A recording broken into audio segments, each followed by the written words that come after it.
It's Happy New Year from all of us on Clearview. We pray it will be a prosperous year.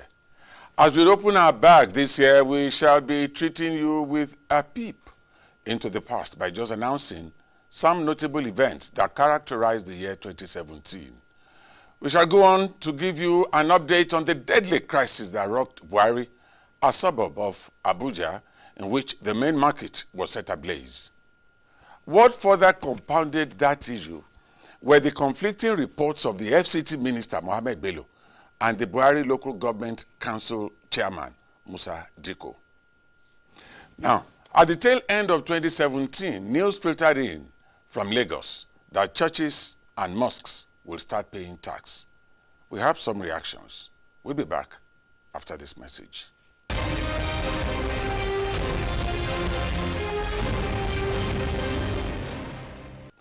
You will agree with me that in all sectors, 2017 was a year full of events nationally.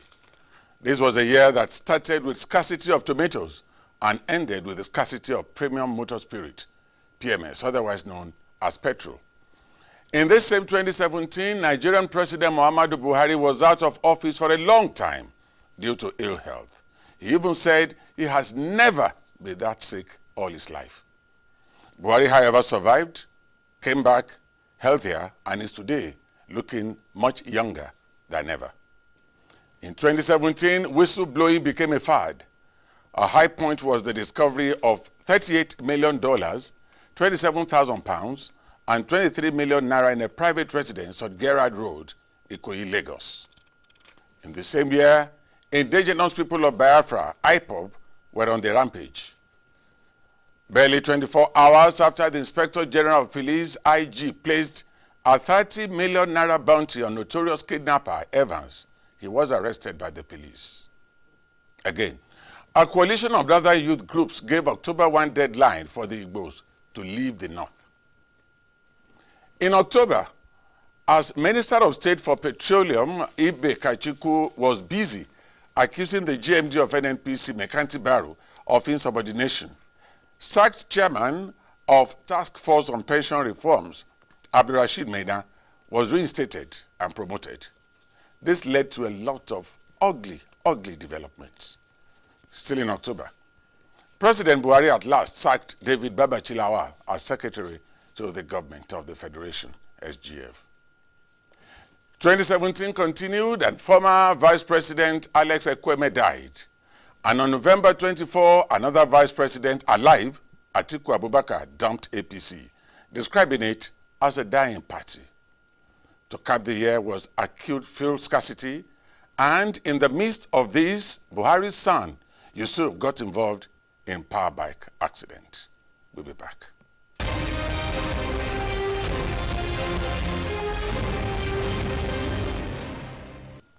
Clearview continues. The first fact that went out from Bwari for the crisis was that the clash broke out between the Bagi natives and Hausa residents. Let's take some reactions. First of all, we want to hear the reaction of Bwari Local Government Chairman Diko, to be followed by that of the FCT Minister, and then reactions from residents of Bwari.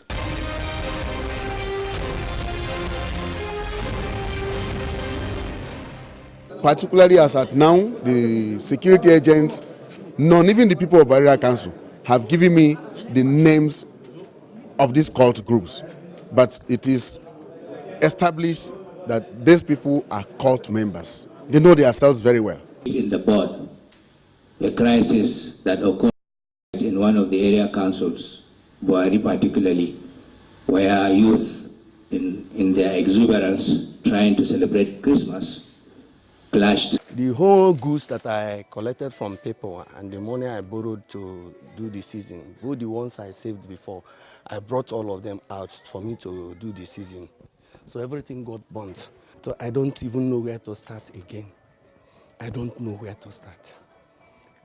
It seems as if this is the end of my life.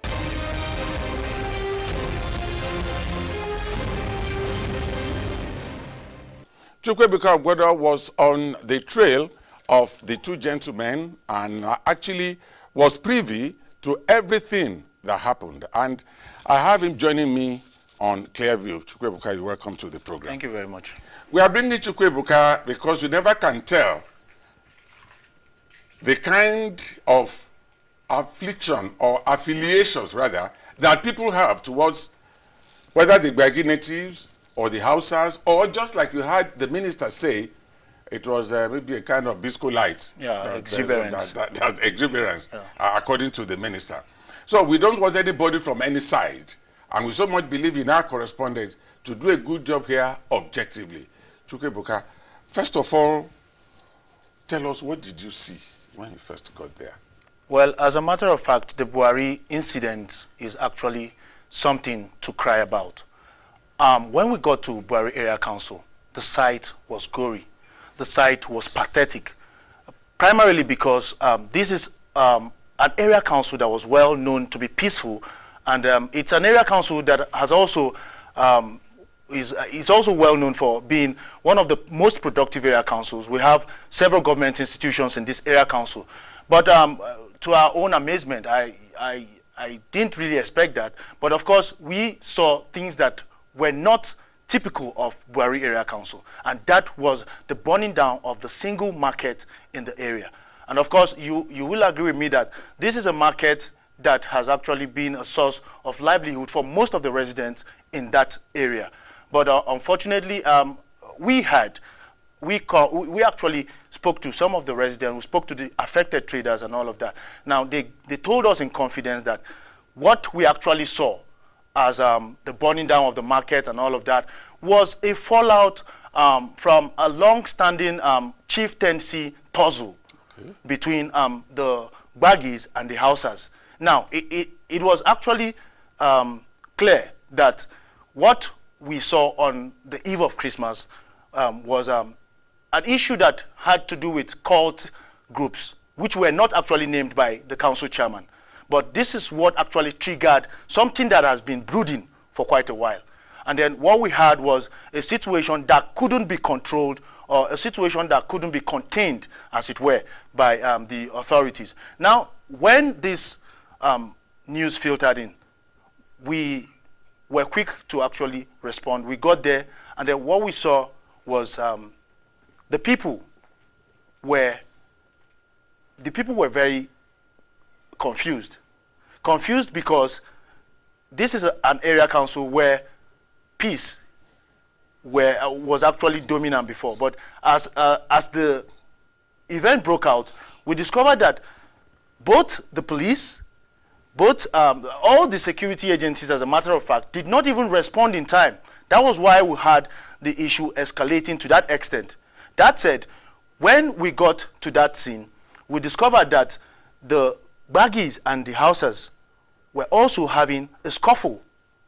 And this is because of the age-long chieftaincy dispute. Okay. Now, what we were told was that the Gbagis, they have an Esu. He's called the Esu Bwari. And then the Gbagis are the original owners. They are the original Bwari inhabitants. And if you will recall, the Gbagis have always been on the spot, protesting, marginalization, protesting some sort of, that the government is not giving them the needed attention and all of that. But this was a clear evidence that the Gbagis were not actually happy. What was going on in the community was not going down well with them. And they had an opportunity, and then we saw an outburst. Now, this outburst was what actually led to the burning down of the market, displacement of people from their houses. A number of persons fled Bwari Area Council because of that single incident. It was just just last week or a few weeks back that we had those who fled returning back to their houses in Bwari Area Council. What could have made the Honorable Minister for Federal Capital Territory, Mohammed Bello, to say the crisis started through the exuberance of youths? I remember when I was small, I was playing with disco, all these explosives. Yeah. He said some explosives sparked off the fire. Yeah. Because with this your account, it had nothing to do with Christmas celebration.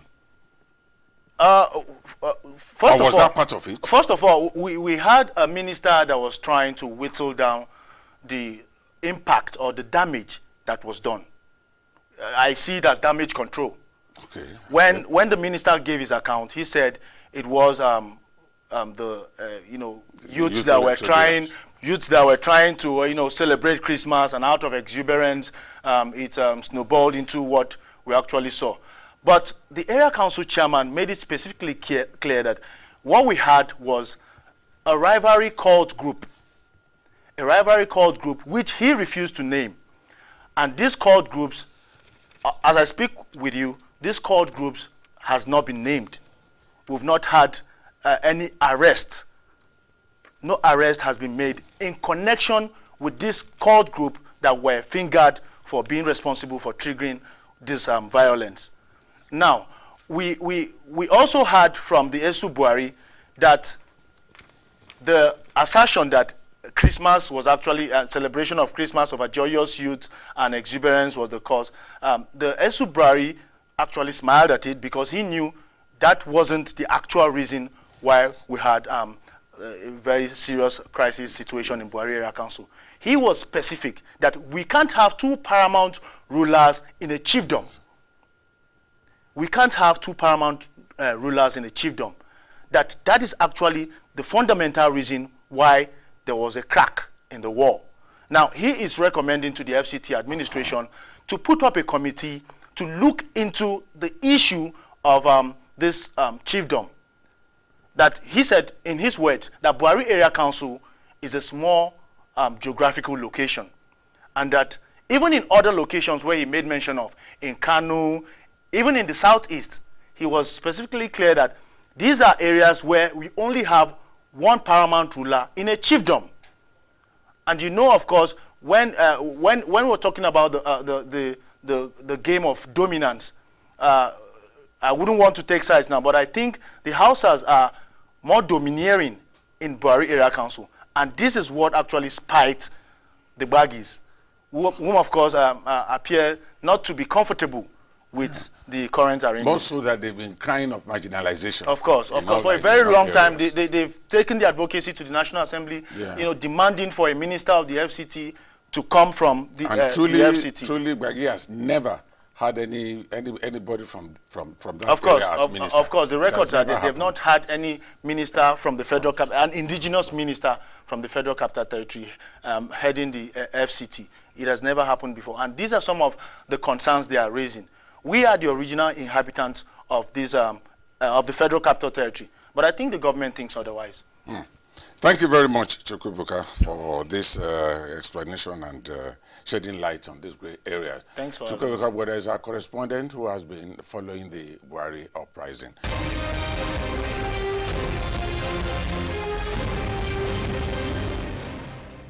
A bill that will review land use charge in Lagos State has gone through second reading on the floor of the State House of Assembly.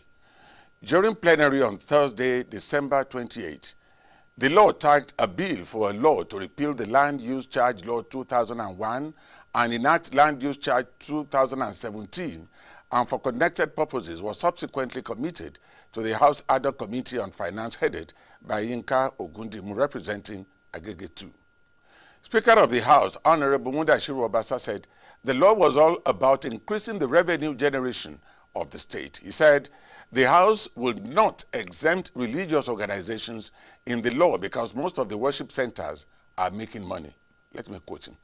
On the issue of exemptions, we cannot exempt religious organizations because most of the worship centers are making money.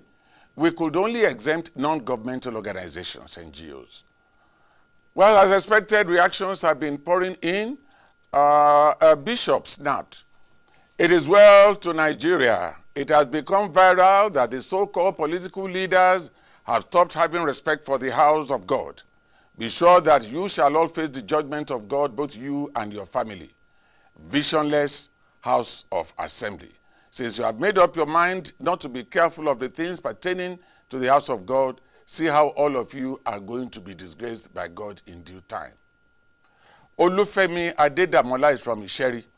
Where in the world, apart from Africa, do you see churches and mosques not paying tax or under government control?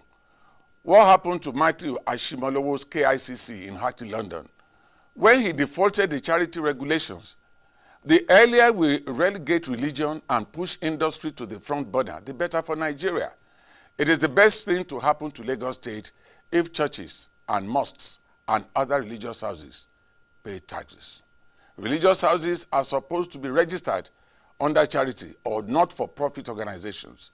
Now they are being run as business organizations and are making a hell of profit.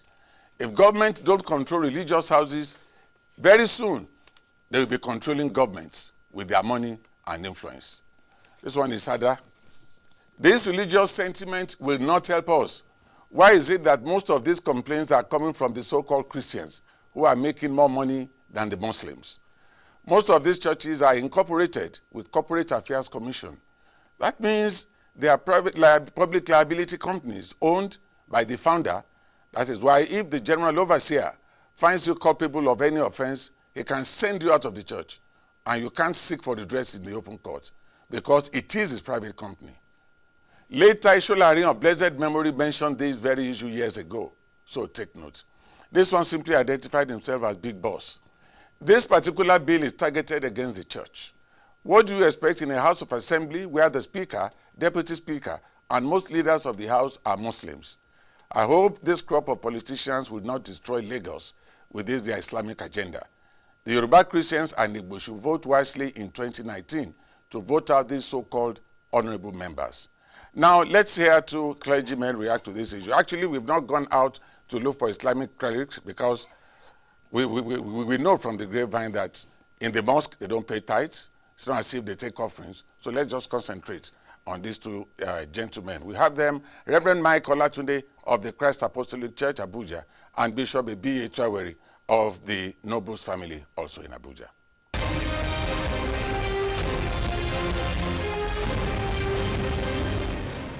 Well, the Bible says you need to fear God. Both government, both governors, everybody, they don't fear God again. The house of God must be honored.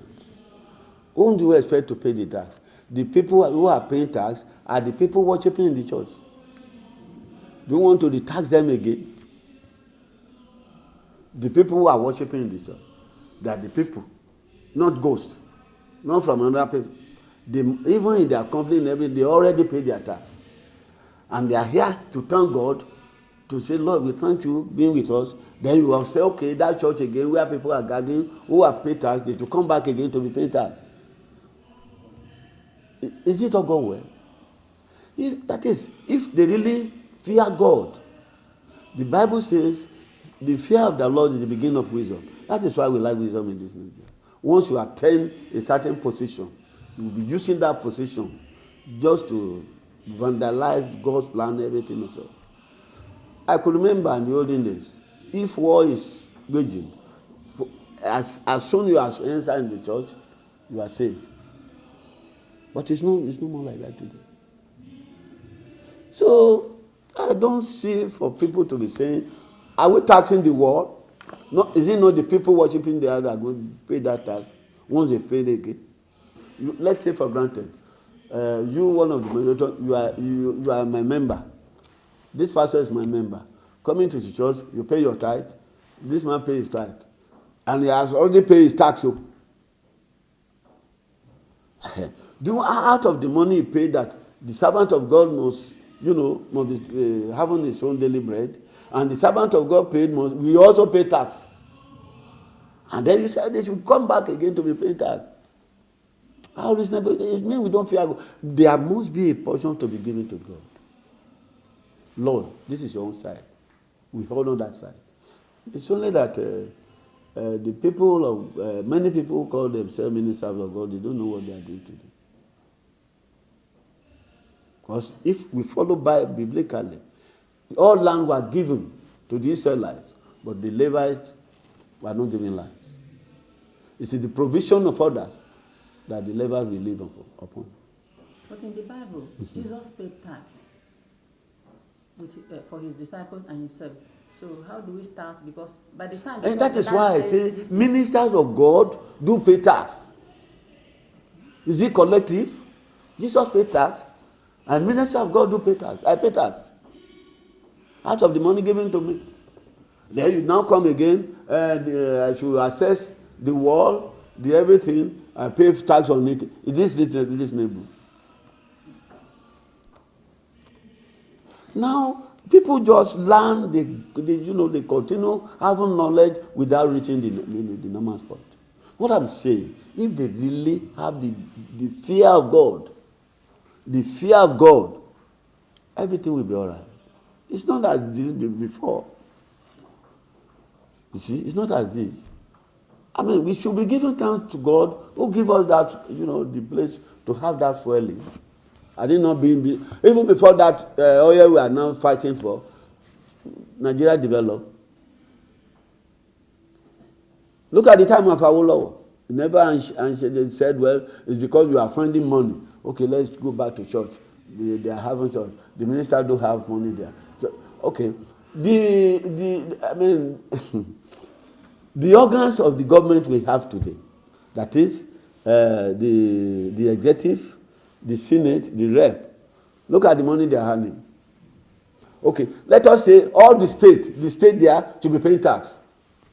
Not the people there. After paying tax by the state, the people, the honorable. And now, if all of them pay their tax, then you now come to assess. Okay, the House of Senate pay tax. Is this what sin? This is what I'm saying. They should put God first. Is it done in overseas? Because we said we need money. By that, let's go and meet to the house of God, the Muslim, and do the other. So they are the people that are praying fervently for the peace of Nigeria. Government do not take care of them. They are taking care of themselves. It should be reason, and let us have. First, let Christ be. Let God be the first thing in a nation. If a nation honor God, prosperity will come. This is a sign of the failure of government. There is so much money that is being lost in this nation. Anybody who thinks that churches make a lot of money is a misconception. If they are looking for money, the government will not look into the direction of churches. What the government will know is that we have abundant resources in this nation, both natural and all kinds of resources we have. And we have refused to tap. So we are always looking for the easy way out, because oil became an easy access for them to get money. So all of us went there. Now they think that churches have money. That's how their minds are working. But that is not true. That is not true. If you are going to look for money, nobody comes to churches to look for money, because that is not the place. There is nothing that we do. We are not an industry. We don't manufacture any goods. All we do is to make sure that we bring this nation, we change the lives of men and women. That's what our assignment is. So for government to look into the church that we are making money is very abnormal. Our contribution is to transform the lives of men. What is it? You see, when you develop a people, you develop a nation. And I think that the government should recognize the fact that the churches have helped to calm the crisis that would have erupted in this nation to a very large extent. And they should appreciate the church for that. And we will not lose sight, in spite of whatever the government does to the church, we will not lose sight of that. Our assignment is to transform lives, and that is what we are focused to do. We are philanthropic organizations. What we do, sometimes people underestimate what we do. They are only looking at some aspects of what the church, maybe some churches do, but they should sometimes send people to come into the churches and see what we are doing. If they know what we are doing, there are times that we go out, we make sure that we give free medical services to people, we give scholarships to people, we train people in schools. And so what else do you want the churches to do? We are not a money-making venture. So there is no profit. There is no profit we make in church that we should go and pay taxes. It is wrong, and it's an attack on the church. and I want to advise the government to desist from it.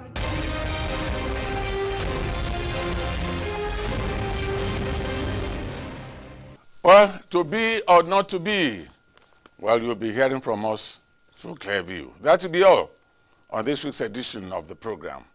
See you next week.